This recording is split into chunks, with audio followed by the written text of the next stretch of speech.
Buenas tardes para todos. Ascofame, muchas gracias por brindarme esta oportunidad de estar con ustedes hoy. A la doctora Juliana Vallejo, que amablemente nos acompaña en la mesa, a ustedes por su presencia y por venir a escucharme, lo que les quiero compartir.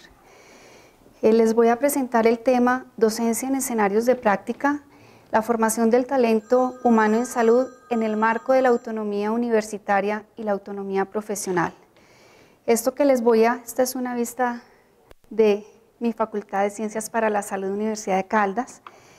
Lo que les voy a compartir lo hemos venido trabajando con otras compañeras de la universidad, de la facultad, con la doctora Consuelo Vélez y con la magíster Alexandra Giraldo, en el tema de esas relaciones que se dan en los convenios docente-asistenciales, y hoy les comparto lo que tiene que ver con autonomía. Es importante recordar unos antecedentes. Nosotros venimos en esa red de prestadores de unos sistemas de beneficencia, de unos hospitales de caridad, de una constitución de grandes instituciones que nos han acompañado, que han estado, como el Seguro Social, como los sistemas de cajas de previsión, las cajas de compensación familiar, que han estado ligados a la atención de los usuarios. Hay unos modelos importantes que hay que recordar: el Sistema Nacional de Salud, que fue constituido por el Acuerdo 056 de 1975, todos conocemos que fue un modelo centralizado, y que en ese modelo centralizado se dio por muchos años la formación de los profesionales del talento humano en salud, en donde había una relación articulada muy fuerte, de manera especial para la red pública, pero para la universidad pública, pero de manera general para todas las universidades. La red pública hospitalaria fue el centro de formación, estaba la articulación entre universidad, prácticas académicas y escenarios de práctica. Y esa red pública estaba conformada por puestos y centros de salud, por hospitales locales, por hospitales regionales y por los llamados entonces hospitales universitarios, que sabemos que hay grandes diferencias en la propuesta que hoy hay desde el Ministerio frente al tema de los hospitales universitarios. También dentro de esos antecedentes viene un periodo de transición. Empieza por Ley 10 del 90, el proceso de descentralización administrativa para el sector salud. Se definen los sectores participantes, queda incluido como parte de la red que siempre han estado, la red pública, pero también la red privada, y es el antecedente para el manejo de recursos públicos de la salud en manos de prestadores privados. Todo esto antes de llegar a Constitución Política de 1991, y para allá de manera formal en el 93, en Ley 100, conocida por todos, ese Sistema General de Seguridad Social en Salud con un modelo administrativo descentralizado. Y también, arrancando con Ley 100, con ese modelo descentralizado, encontramos en el artículo 247 esto que hoy estamos viviendo. Las instituciones de educación superior deberán contar con un centro propio o establecer esos convenios docentes asistenciales con las IPS, cualquiera sea su denominación, IPS públicas, privadas o mixtas. Y hay un antecedente previo que data desde el Sistema Nacional de Salud cuando se abordaban esos convenios docentes asistenciales, que fue el decreto 1210 de 1978. Y también en estos procesos de reforma, en estos procesos de transformación, no solamente llegaron al sector salud, sino que también llegaron al sector educación. Para la educación superior también llegó la transformación, la nueva ley, que fue la Ley 30 de 1992 y que definió la autonomía universitaria. Entendida esa autonomía universitaria como el derecho a darse y modificar sus estatutos, designar sus autoridades académicas y administrativas, crear, organizar y desarrollar sus programas académicos.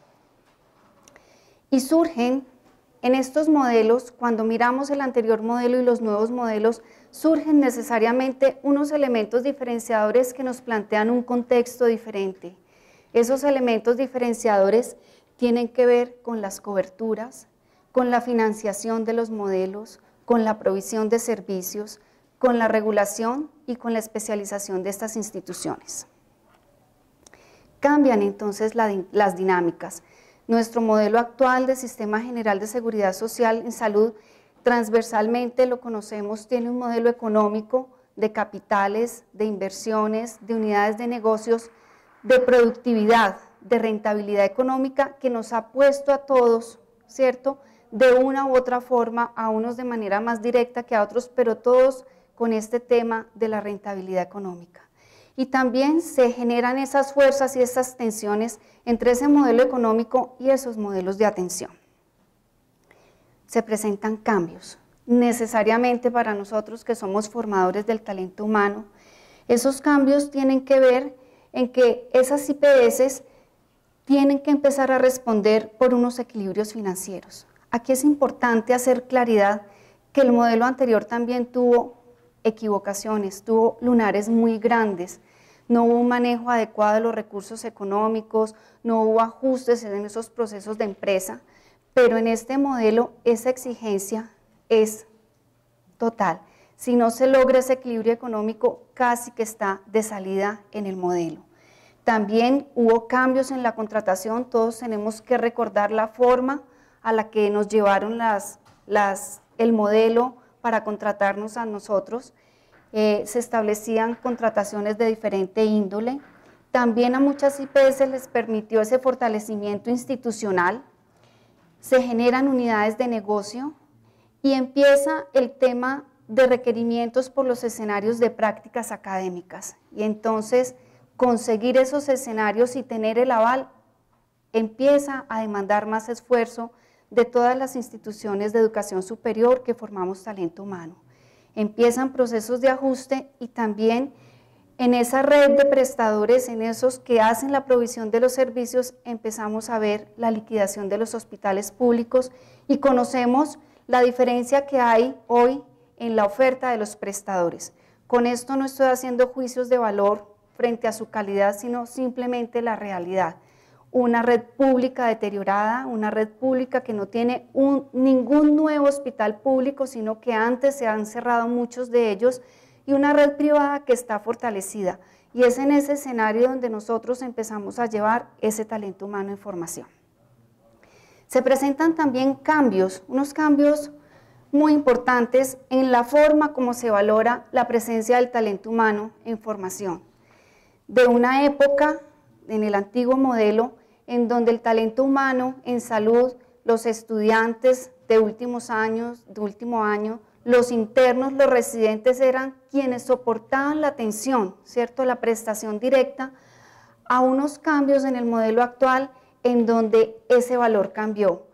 Es decir, ellos se considera que ya no ofrecen todo lo que tienen que ofrecer, que las IPS pueden prescindir inclusive de este talento humano en salud. Y más allá, se invocan conceptos como el aumento en los costos, como la perturbación en los espacios, la congestión, en fin, una cantidad de consideraciones que a quienes estamos de manera directa en esa formación del talento humano nos toca oír en muchas reuniones que tenemos. Y esas aproximaciones ya se habían dado desde la Supersalud en la época de hacia 1996, cuando se propone el cambio en la normativa y ya viene ese primer acuerdo de escenarios de prácticas académicas. Entonces, esos cambios también tienen que ver con la situación y la vivencia propia de las IPS, porque ellas también se han visto sujetos al retardo en los pagos, ese flujo de caja que no fluye, esas deudas, ¿cierto?, que los ponen a ellos también contra la pared. Lo que les mencionaba, se invoca un aumento en los costos en la formación académica y en los procesos de investigación derivados de ellos. Hay ausencia de fuentes de financiación específica para la formación del talento humano y en realidad eso lo vivimos, ¿cierto? Hay que formar talento humano en salud, tenemos una responsabilidad social muy grande, pero ¿quién asume ese valor, cierto? Y ahí es donde es necesario que nos articulemos porque es una responsabilidad compartida. Hay necesariamente relaciones asimétricas entre prestadores y las instituciones de educación superior frente al tema de ese talento humano y se generan tensiones. Estas tensiones las ha documentado el Ministerio de Protección Social en su documento en el acuerdo 003 del proyecto de apoyo a la reforma en salud, donde realmente hace un diagnóstico de esta situación y dice que hay fuertes tensiones entre prestadores y entre instituciones de educación superior. Viene entonces una crisis financiera del sector salud que necesariamente nos toca a nosotros como universidades y como instituciones de educación superior, y es la crisis para la formación del talento humano, una crisis que está en relación directa con esa posibilidad de contar con los escenarios de prácticas formativas que requerimos para garantizar las competencias, ¿cierto?, de nuestros futuros profesionales. Entonces, necesariamente tenemos que seguir trabajando para asumir esa responsabilidad en la formación, una formación que debe ser integral, una formación que debe considerar la parte humanística, pero también toda esa formación técnico-científica. En la parte de los escenarios de práctica formativa, entonces tenemos dentro de la normativa el decreto 1210 que les mencioné de 1978, que es el primer esbozo desde el Sistema Nacional de Salud de estas relaciones que deben darse, pero donde en esa época la red pública hospitalaria soportaba, como les comenté, la formación del talento humano. De manera general, aunque siempre en el país ha habido oferta privada y ha habido instituciones de educación superior que siempre han contado con sus propios escenarios de práctica, con sus propios hospitales y sus propias clínicas, que no es la generalidad, y a nivel del país hay particularidades. Contar con escenarios de práctica no es lo mismo en la capital, a las ciudades intermedias, ¿cierto?, como son la mayoría de las otras ciudades donde están las universidades. También entonces está el decreto 190 de 1996, que fue derogado por el actual decreto, el decreto 2376 de 2010, por medio del cual se establece esa relación docente-asistencial, los convenios docente-asistenciales. Conocemos la normatividad, se deben firmar y deben estar firmados por 10 años, y donde se consideran esas responsabilidades entre las IPS y las instituciones de educación superior. Ese decreto rescata algo y dice, pone sobre la mesa que se deben garantizar en esas relaciones y en esos consensos las fortalezas de unos y de otros. Es decir, el prestador con el escenario, el paciente, la atención directa, y la universidad con ese aporte desde la academia, la investigación, y también con el aporte que hace su talento humano en formación allá atendiendo pacientes. Pero de manera general, y quienes vivimos en el día a día esta experiencia de esa relación y de esa consecución de escenarios de prácticas formativas, vemos que la contraprestación, desafortunadamente en este momento, se está llevando solamente al tema de la contraprestación económica. Entonces, existen en el país unos cuadros y unas tablas y unos porcentajes que a todos nos toca sentarnos a negociar, que oscila entre un 15, un 20, un 30% y hasta un 50%, ¿cierto?, de ese valor de matrícula proporcional a las prácticas académicas, y donde al final de la vigencia nos están diciendo, vea, señor institución de educación superior, cuánto es el saldo que me tiene, ¿cierto?, o qué más me va a dar, o cómo me lo va a dar. Entonces son realidades de contexto, son realidades que estamos viviendo y que realmente nos ponen a nosotros como formadores del talento humano en situaciones difíciles, porque realmente tiene que ser una responsabilidad compartida. Surge entonces también desde la parte normativa la propuesta del nuevo hospital universitario. Digo nuevo para contrastarlo con el anterior, que era ese hospital de Ciudad Capital donde se contaba con el mayor desarrollo tecnológico y que siempre fue de red pública hospitalaria. Hoy el hospital universitario es una IPS, pública o privada, que esté acreditada, que cumpla con unos criterios muy exigentes, eso sí, y que tenga su interés en convertirse en hospital universitario. Frente a esto está lo que nos plantea la ley 1164 del 2007, la ley 1438 del 2011, que es nuestra segunda reforma al sector salud, y también la resolución 3409, que dice cuáles son esas características que debe cumplir una IPS para volverse hospital universitario. Es decir, el panorama que se plantea es que sean hospitales universitarios donde de nuevo vamos a tener que afrontar la relación de espacios, vamos a tener que afrontar la necesidad, ¿cierto?, de conseguir esos espacios de formación para nuestros futuros profesionales. Surge también la Ley Estatutaria de Salud, Ley 1751 del 2015, donde donde se nos presenta el tema de calidad e idoneidad profesional como un personal de salud competente y además autonomía profesional. Ya hemos revisado el tema de esa autonomía profesional, esta mañana el doctor Quintero de manera magistral nos ilustraba el tema y entonces vienen a aparecer en el escenario estos contextos. Una formación de profesionales competentes es responsabilidad, ¿cierto? Formar profesionales competentes, garantizar unos escenarios de prácticas, esas IPS, y que esté presente el tema de autonomía universitaria y el tema de autonomía profesional. Pero aquí hay grandes interrogantes.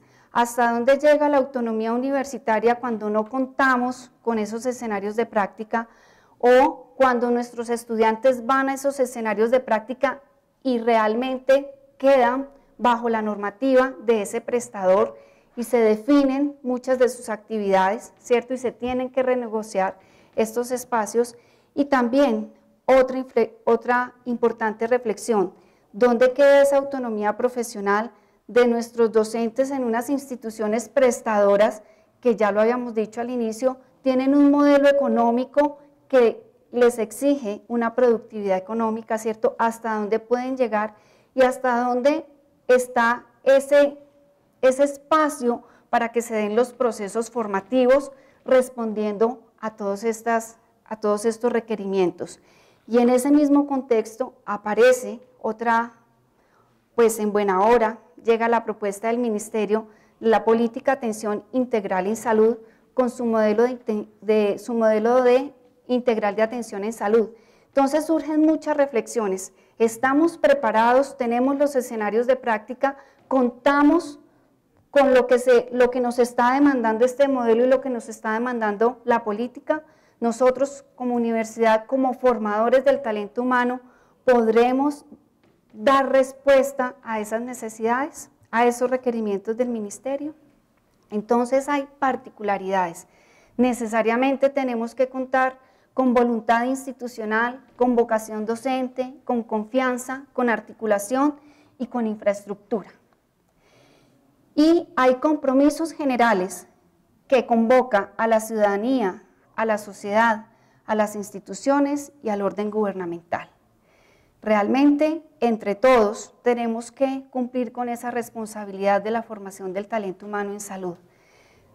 Ya para cerrar, las reflexiones. Entonces, una universidad formadora del talento humano, unas instituciones de educación superior formadoras del talento humano, en el marco de una autonomía universitaria que den cuenta de una excelencia académica y unos profesionales competentes, pero a su vez unos escenarios de prácticas formativas que garanticen la autonomía profesional y que garanticen la atención segura a cada uno de nosotros, porque más temprano que tarde somos pacientes, ¿sí? Dentro de unas garantías gubernamentales y unos compromisos también de población y de sociedad. Debemos entre todos responder a eso, a entregarle a la sociedad el talento humano que requiere para atendernos a nosotros, atender a nuestra población colombiana. Muchísimas gracias.